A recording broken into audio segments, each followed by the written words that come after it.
نحمدہ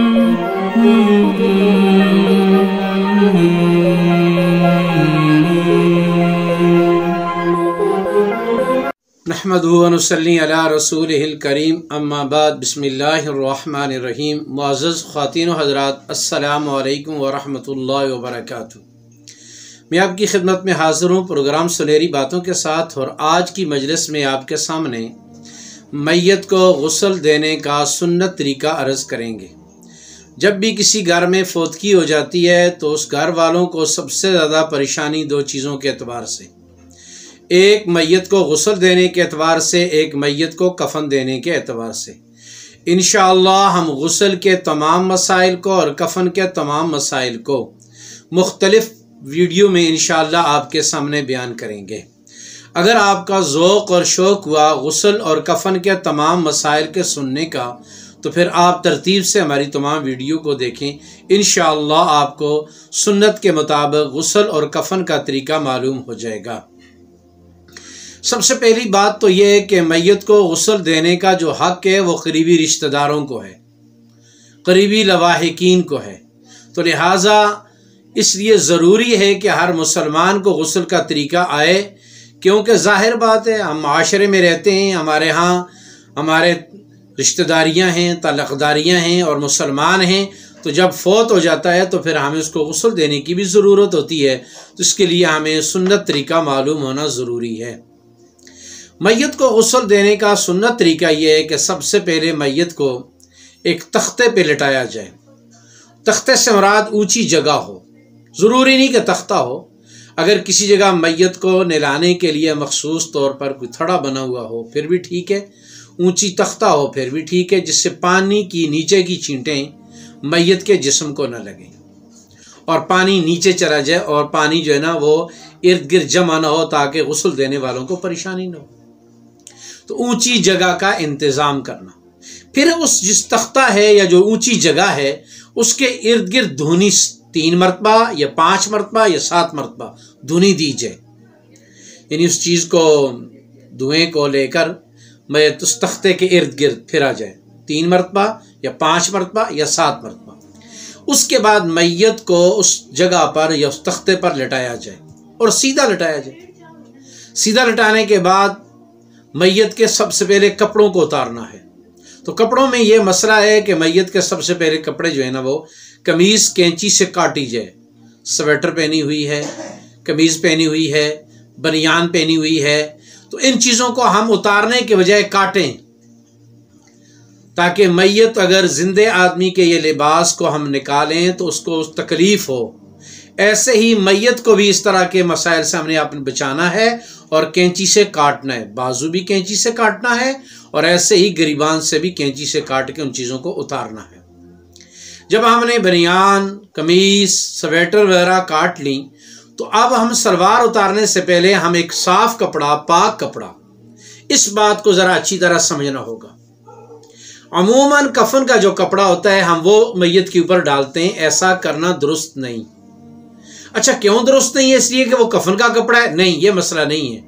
عموماً کفن کا کپڑا باریک ہوتا ہے اور سفید ہوتا ہے، کفن کا کپڑا ہوتا ہی سفید ہے اور عموماً آج وہ باریک ہوتا ہے۔ جب ہم اس کو ڈالیں گے میت کے سطر پر، تو جب اس کے بعد میت کو نہلانے کے لیے اس پر پانی ڈالیں گے تو کپڑا باریک ہونے کی وجہ سے میت کا سارا سطر ننگا ہو جائے گا اور کپڑے کے باوجود میت کا جسم تک نظر آئے گا۔ تو لہٰذا کپڑا رنگدار ہونا چاہیے، اور پھر رنگدار میں ایسا ہو کہ جس سے جسم نظر نہ آئے اور پانی نیچے چلا جائے۔ ان دو چیزوں کی ہم نے خاص کر رعایت رکھنی ہے۔ ایک تو یہ کہ کپڑا رنگدار ہونا چاہیے اور اتنا باریک نہ ہو کہ جس سے جسم نظر آئے، اور اتنا موٹا نہ ہو کہ جس سے پانی نیچے نہ جائے۔ اس کا خاص اہتمام ہونا چاہیے، اور وہ کپڑا پاک ہونا چاہیے۔ عموماً کفن کا سفید کپڑا ڈال دیا جاتا ہے، یہ بالکل غلط ہے۔ بارہا کا تجربہ ہے کہ جب اس پر پانی ڈال دیا جاتا ہے تو جسم کی رنگت اور نیچے جسم کے بال تک نظر آتے ہیں۔ تو موٹا کپڑا جس سے پانی نیچے چلا جائے وہ ڈال دیا جائے، اور اس کے بعد میت کی سلوار اتار دی جائے۔ اس کے بعد میت کو سب سے پہلے غسل دینے والا اپنے ہاتھوں پر یا کپڑے کی تھیلیاں پہن لے یا بازار سے جو دستانے ملتے ہیں وہ پہن لے، دونوں درست ہیں۔ اور اس کے بعد میت کے لیے جو پانی گرم کیا گیا ہے، میت کے غسل کے لیے جو پانی تیار کیا گیا ہے، اس کے اندر بیری کے پتے ڈالنے سنت ہیں، لیکن بیری کے پتوں کو پہلے دھو لیا جائے۔ عموماً یہ ہوتا ہے کہ بارش نہ ہونے کی وجہ سے پتوں پر گرد و غبار ہوتا ہے، اور اس لیے اگر وہ پانی میں ڈالیں گے تو وہ گرد و غبار بھی ساتھ چلا جائے گا۔ پہلے بیری کے پتوں کو دھو لیا جائے اچھا طرح، اور پھر اس کے بعد اس کو پانی میں ڈال کے پانی کو ابالا جائے، اور غسل سے پہلے گرم پانی بیری والا، صابن، ہتھیلیاں یا دستانے، روئی، اور میت کے ارد گرد پردہ کرنے کے لیے کپڑا، اور پانی ڈالنے والا لوٹا یا مگ، اور خشک کرنے کے لیے تولیہ، اس سامان کا پہلے مہیا کرنا ضروری ہے۔ میں دوبارہ ریپیٹ کر دیتا ہوں تاکہ ہمیں ان باتوں کی اچھی طرح سمجھو۔ میت کو غسل دینے سے پہلے، میت کے کپڑے اتارنے سے پہلے، سب سے پہلے گرم پانی، اور وہ اس میں بیری کے پتے ہوں۔ نمبر 2 صابن، کوئی بھی صابن ہو۔ نمبر 3 روئی کا ایک ڈبہ۔ نمبر 4 خشک تولیہ اور خوشبو اور کفن۔ ان چیزوں کا پہلے ہونا ضروری ہے۔ جب یہ چیزیں ساری ہماری تیار ہو گئی ہیں تو پھر ہم نے میت کو لٹا کر اس کے کپڑے اتارنے ہیں، اور کپڑے اتارنے کے بعد اس پہ سطر پہ کپڑا ڈال دینا ہے، اور کپڑا ڈالنے کے بعد پھر آگے ہم نے سب سے پہلے بائیں ہاتھ پر غسل دینے والے نے ہتھیلی یا دستانہ پہن لینا ہے، اور پھر اس سے میت کو استنجا کروانا ہے۔ ڈیلے پہلے استعمال کرنے درست ہیں، اگر میسر ہوں، نہ ہو تو ٹیشو پیپر استعمال کر لیا جائے، اور اس کے بعد میت کو استنجا کروایا جائے، اور تسلی سے استنجا کروایا جائے، یعنی اطمینان قلب کے ساتھ اس کو استنجا کروایا جائے۔ اس موقع پر جو غفلت ہوتی ہے کہ پانی ڈالنے والا چادر کے نیچے سے پانی ڈالتا ہے، تو اگر پانی نیچے سے ڈالنا ہے تو پھر چادر کی چوڑائی اتنی ہونی چاہیے کہ اگر چادر اٹھا کے اس کے اوپر پانی ڈال رہے ہیں تو میت کا جسم نظر نہ آئے۔ ظاہر بات ہے ہم استنجا کروا رہے ہیں تو اسی جگہ کو ہم چادر وہیں سے اٹھائیں گے، تو وہاں سے اگر چادر چھوٹی ہوگی تو میت کا سطر نظر آئے گا، اور جس کا دیکھنا حرام ہے۔ میت کی چادر کے اوپر سے پانی ڈالا جائے، اس کا اہتمام ہو، اور چادر بھی کھلی ہونی چاہیے تاکہ اگر میت کو دائیں اور بائیں کروٹ پہ ہم پھیریں گے تو اس دوران میت کا پھر بھی سطر نہ کھلے۔ استنجا ہو گیا۔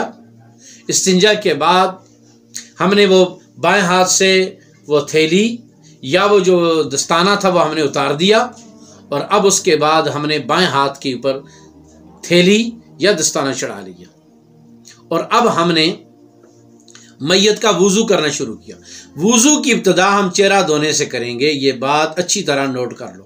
عموماً پہلے ہاتھ دھلائے جاتے ہیں۔ زندہ اور مردہ کے غسل میں یہی فرق ہے، زندہ پہلے ہاتھ دھوئے گا اور میت کو پہلے چہرہ دھلایا جائے گا، پہلے ہاتھ نہیں دھلائے جائیں گے۔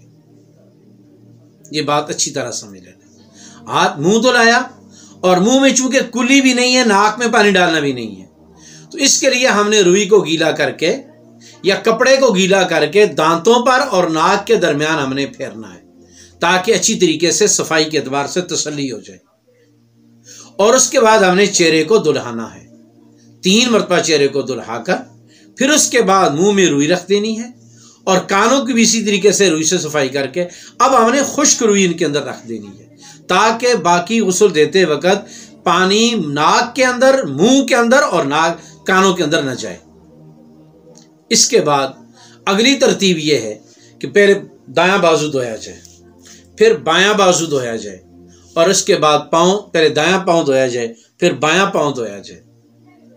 اس طرح میت کا یہ وضو مکمل ہو گیا۔ میت کا وضو مکمل ہونے کے بعد میت کے سر اور داڑھی کے بالوں کو دھویا جائے، اور اس کو صابن لگا کے اچھی طریقے سے، یا کوئی بھی وہ چیز کہ جو میل کچیل کو اچھی طرح دور کرنے والی ہو، اس کے ساتھ داڑھی کو اور سر کے بالوں کو دھویا جائے۔ اس کے بعد میت کو بائیں کروٹ پر لٹایا جائے، میت کو بائیں کروٹ پر لٹایا جائے اور بائیں کروٹ پر لٹا کر میت کو اچھی طریقے سے پانی ڈال کر اس پر صابن لگایا جائے اور اس کے جسم کو ملا جائے اور اس کے بعد اس کے اوپر 3 مرتبہ پانی ڈالا جائے۔ اب اس کے بعد دوبارہ میت کو دائیں کروٹ کے اوپر لٹایا جائے، دائیں کروٹ پر لٹا کے اس کے بائیں کروٹ کو اچھی طرح دھویا جائے، صابن بھی لگایا جائے، ملا بھی جائے اور اس کے بعد 3 مرتبہ اس کے اوپر پانی بہا دیا جائے۔ اس کے بعد میت کو سیدھا لٹایا جائے اور سیدھا لٹانے کے بعد غسل دینے والا میت کو سر کی طرف سے تھوڑا سا سہارا دے، اٹھائے، جس سے اس کی گردن بھی اٹھے اور اس کی پیچھے سے یہ یعنی کہ گردن کے بعد اس کی کمر بھی اٹھے، اور پھر غسل دینے والا آہستہ آہستہ میت کے پیٹ کو ملے، میت کے پیٹ کو ملے۔ اگر کوئی چیز پیٹ کے اندر سے نکلے تو اس کو دھو دیا جائے، پیشاب اور پخانے کے راستے سے اگر کوئی چیز نکلی ہے تو اس کی وجہ سے غسل دوبارہ نہیں دینا پڑے گا، صرف دھونا پڑے گا۔ جب ہم نے ایسا کر لیا تو ہم نے پھر ایک مرتبہ میت کو بائیں کروٹ پہ لٹانا ہے اور پھر اس میت کے اوپر پانی 3 مرتبہ ڈالنا ہے۔ اب میت مکمل طور پر غسل کے اعتبار سے تیار ہو چکا ہے۔ اب اس کے بعد ہم نے میت کے میت کو تولیے کے ساتھ خشک کر دینا ہے اور خشک کر کے میت کے اعضائے سجدہ کو، جن اعضاء پہ وہ سجدہ کرتا ہے ان اعضاء کو ہم نے خوشبو لگا دینی ہے۔ یہ غسل کا ایک سادہ سا طریقہ تھا جو آپ کے سامنے ہم نے بیان کر دیا۔ تو اس میں آپ کو جس مسئلے کو سمجھنے کی ضرورت ہو آپ دوبارہ فون کر رابطہ کر سکتے ہیں اور آپ نے جو ہے نا رائے کا اظہار کر سکتے ہیں۔ اس کے علاوہ مختلف صورتوں میں مختلف طریقے ہوں گے غسل کے، انشاءاللہ اس کے بعد ہم انشاءاللہ بیان کرتے رہیں گے۔ اللہ رب العزت کی ذات ہمیں ہر عمل کو سنت کے مطابق کرنے کی توفیق نصیب فرمائے۔ وآخر دعوانا ان الحمد للہ رب العالمین۔